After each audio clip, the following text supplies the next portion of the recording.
train with your 5 kids heading to Fort Worth, and you're going to be with your mom and your dad. How was that? If I got to Fort Worth, I met my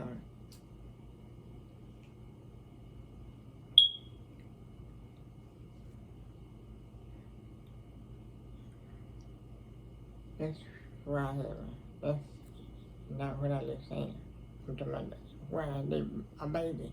Oh, they were really good. Like I said, I had the people on the train to help me. You know. Okay. So when you were headed on your way to Fort Worth, did you call your mom and let her know you were coming, or was it kind of like you just knew you were getting ready to go? I know I'm getting ready. You knew you was getting ready. You knew you were getting ready to go. It was time to go. Okay. So when you got there and you had 5 kids, how was your mom? Like, how was it being a mom with your mom? If you're coming back with your mom and you're also a mom. Was it kind of easier that way? Was it kind of difficult?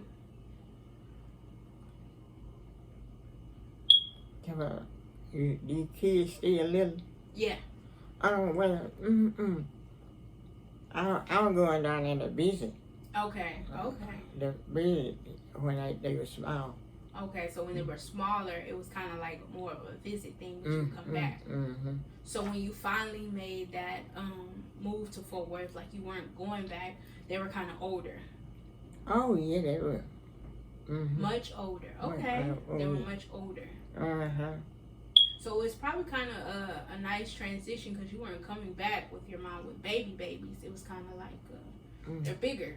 And they were used to her because you came down and visited her every so often too. Oh yeah. Okay.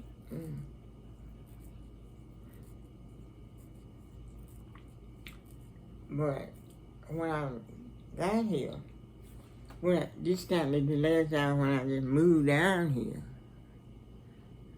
I packed everything. I was leaving them in. Yeah. And you knew you weren't coming back. It was no way for you to come back. Okay. But they came down and got me. Oh, okay. So when it was your last final move, your mom and your dad, or just your mom? My mom and Butch. Oh, okay. Your mom and Uncle Butch came and got you. And Mary Sue. Okay, and they all came and got you and helped you pack up and leave. Okay, so that was good to have a support system, like knowing that, all right, we're here for you. Like, let's go ahead and get you out of here. You ready? Okay. And Butch said, "You sure you wanna leave from here?" Yeah. I'm not moving you back down there. Oh, sorry. Was I? No, I'm not. Okay, so he was making sure that, hey, I'm gonna come and get you once, but I ain't gonna move you back down here. I ain't gonna move you. But you were for sure that, like it was over with. I'm ready to go. I'm ready to go. Okay. And how long did it take you to get to that point, knowing that, okay, it's time for me to change. It's time to, like, what was it, or what happened, or what was your final mindset to, like, it's time to go? Well, we wouldn't get along. We was staying out all night. Didn't come home. Okay. 2 or 3 days. And time for me to go. Yeah, time for you to go. Okay. Okay. So, okay, let's fast forward a little bit. You're back in Fort Worth. You're here to stay. What was the first kind of thing that you felt like you had to do when you got here to Fort Worth? Find a job. That was the first thing you felt like you had to do, was find a job. Find a job. Okay, eventually find a job, and where was it? Downtown. At a shampoo girl. Oh, really? You were a shampoo girl? Okay. Do you remember the name of the salon that you worked at, or a shop? Do you remember the name of it? You remember the name? Okay, but you were a shampoo girl. Okay. Mm-hmm. Was that something that you really wanted to do, like hair, or you were just kind of like, they're hiring, let me... Yeah, I just needed a job because I didn't want more than dad to you know. I didn't want to, you know, because I know there's something from it. Okay. To help big them.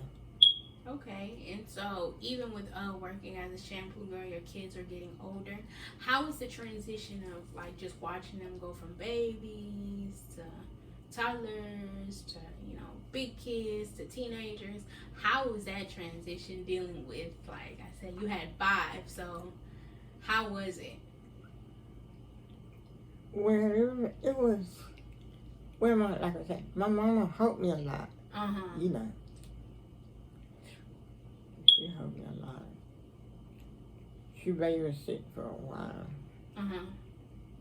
Well, but when it got older. Because mother wasn't working. Okay. She wasn't working. And you say your dad, was he still in the railroad around this time? Or had he already? No, he hadn't got it out from the railroad. Okay. He was around and he helped a lot too. Because he would get up and cook breakfast. For him and stuff like that? Okay. Yeah. He would get up and cook every morning. Okay. And how can you describe your the relationship between your parents and your kids? Was it kind of like yours? Were they kind of, because you know how some people say like when your parents become grandparents, they get kind of lenient and kind of, you know, they spoil the kids. Oh no. No.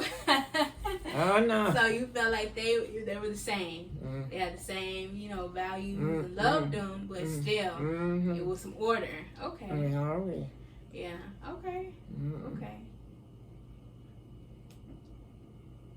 Like I said, she raised them. She raised them like the child to what they did me. Yeah. Okay. Did you ever find it kind of hard sometimes, like being a mom with your mom? Like, was it ever conflicting? Did she ever like do something you like, Mom, it's okay? Did you ever like have those kind of things going on? No, my kids. Yeah. They didn't care for it. They didn't care for nobody. Especially Okay. They felt like she was too strict. They felt like she was too strict. Okay. I know for my mom, you know how you said your dad was your heart. That was the same thing with my mom. She loved your daddy, and I think his nickname for her was Chestnut, something like that. Chestnut, yeah. Chestnut, yeah. Okay. So it kind of like they had the same kind of thing. Like you had like your mom was strict, but your dad, he was more lenient like that. Okay. So after being a shampoo girl and stuff like that, your kids are growing up. What was the next transition in your life? Next big transition that's significant after?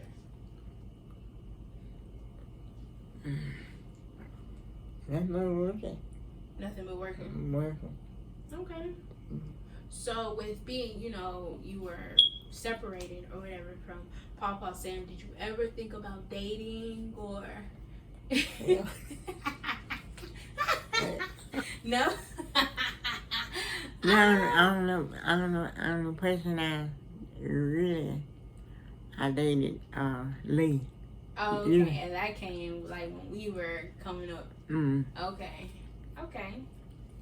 So did you ever think about it when your kids were like teenagers? Did you ever have anybody try to court you or anything like that? Oh yeah. Yeah, they did. Yeah. Oh, they said I don't think about it. Oh my goodness. Okay. Okay. So we're gonna switch topics a little bit. Tell me about your faith and your walk with God and how you think it helped, like, through life, and just everything that you've been through, your own personal experiences with God. Well, if it hadn't been for him, I wouldn't be like I am now. But I was close to God. I was close. And then during that time, everything I asked, he granted. He granted. Yeah. So were your parents big with religion? Like, how did it all start for you? Were your parents big in church and stuff like that? And then it kind of like, as you got older, you built your own relationship with the Lord. Okay. So in the church, was your mom like a deaconess or anything, or was your father like a deacon or anything? My dad was a deacon. Oh, he was a deacon. Okay. Okay. Even here, before he moved back to Louisiana, he was a deacon. He was a deacon. Okay. And you know how some people can recall like the moments of when they got saved. Do you remember the first time where you just knew that I can't do this without God? Like, what was your account of that? Just stamped it for you. Like, was it something that happened, something you heard, something you saw? Well, see, I always helped. My dad and mama kept us in church. Okay. She kept us. So it's kind of like a foundation already built there. Okay. Okay. See, when the older people come to you in Louisiana, they were from good people. Men and women. Yeah. Okay. Okay. So, do you think, with your, like you said, like it was, you had that connection, you felt like everything that you prayed for, that God was, He granted. Okay. So, how, in a way, did you kind of introduce your kids into, was it kind of like how you was, like your grandparents just kept you in church? Was that how that foundation for them kind of built? No? It did. Yeah. They stayed until my daddy. They went to church. But when he got the door, they moved back to Louisiana. That was it. That was it. Okay.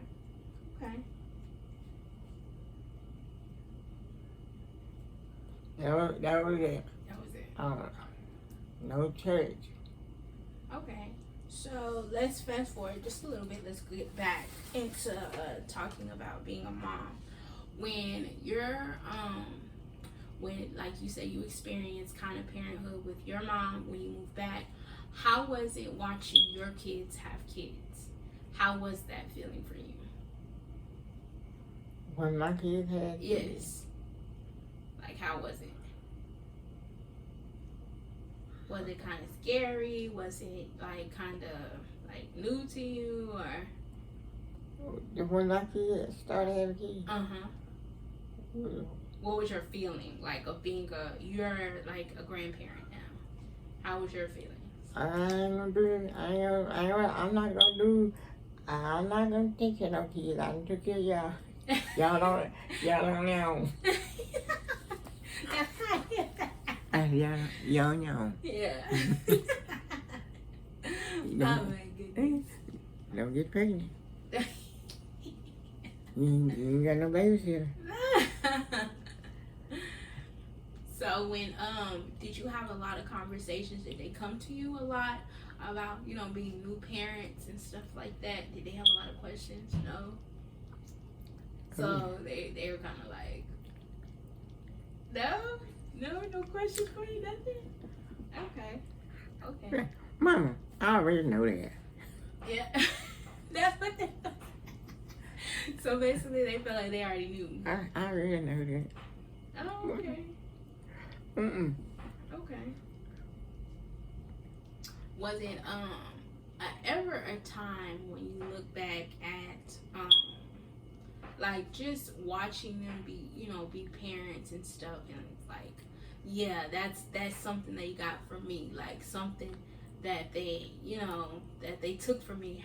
Was it ever a way that they parent, or there's something that they did or whatever to make you be like, oh, okay, you were paying attention. I thought you weren't getting it, but you ended up showing me you were paying attention. Was it anything that you can recall from either one of them? You'd be like, oh, okay, you were paying attention. You did get it. When they was growing up, I always was telling them. Okay. I always dropping gems. Okay. But they got pregnant anyway. Yeah. They got pregnant. Mama, you kept. Mama, we already know that. You already told us that. Yeah. I said, I just want to make sure don't y'all get pregnant because I ain't babysitting. Yeah. I said, my babysitting now. Yeah. Don't have no kids. Ain't got no babysitter. Okay. Well, I could talk personally about my mom, and some things that a story that she told me when she was a teenager. It was kind of like I was doing something and she was trying to level with me, like, I get it, Tasha. And she told me a story of where she stayed out past what you told her to, and you made her sleep in the car, and you told her, you better not go. you bet. She said that when she got there, you locked the door because you told her, my door don't open after such and such time. So get in that car and you better not leave. I remember that. You remember that? She said, my mama, she was like, I was so scared. She was like, but I'm coming trying to get in the house, and she right there. Didn't I tell you my doors don't open? And after a certain time, you get right in that car. And so she kind of like, for me, when I would do stuff, I feel like she kind of felt like it was like karma, because like some of the stuff she probably like put you through or did, it's kind of like it was coming right back at her door with me, like, in a way. And I also remember you coming down there when she was pregnant with De'Ara, and like it was just hearing her describe the feeling of it, because it's something about and I'm pretty sure you can attest to it. It's something about having your mom there or whatever.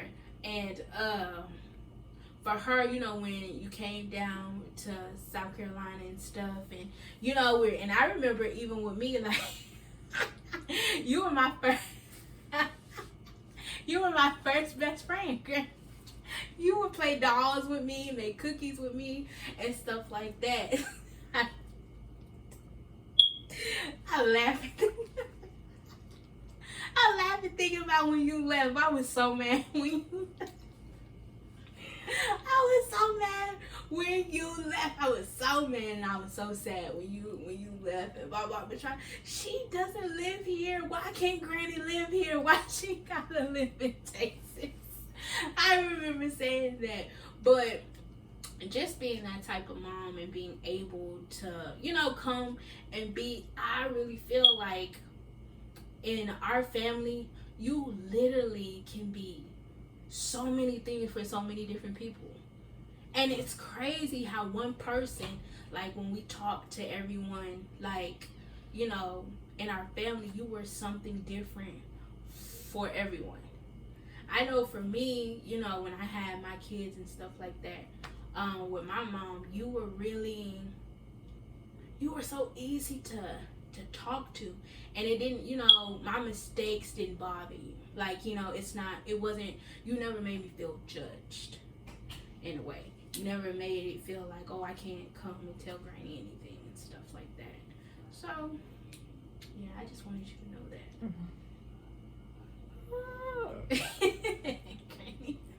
You really are. Like, it's crazy how you're one person, but if I go to all my cousins or even your daughters, their encounter with you or the things that you've done for them are so different, but they're so, you know, impactful. Like, even with Nehemiah, you know, like, you know, how I would feel sometimes like, oh, well, Granny, I don't want nobody to think that you're having to raise him and stuff. And you was like, girl, I don't care what nobody say, give me my baby. Like, you know, like, and that meant so much to me during that time, because I was like, you know, I had 3 kids, and it just felt like so much. So just having someone like basically tell me like, I'm helping you because I want to, and you told me straight up, if I didn't want to, I wouldn't. If I didn't want to.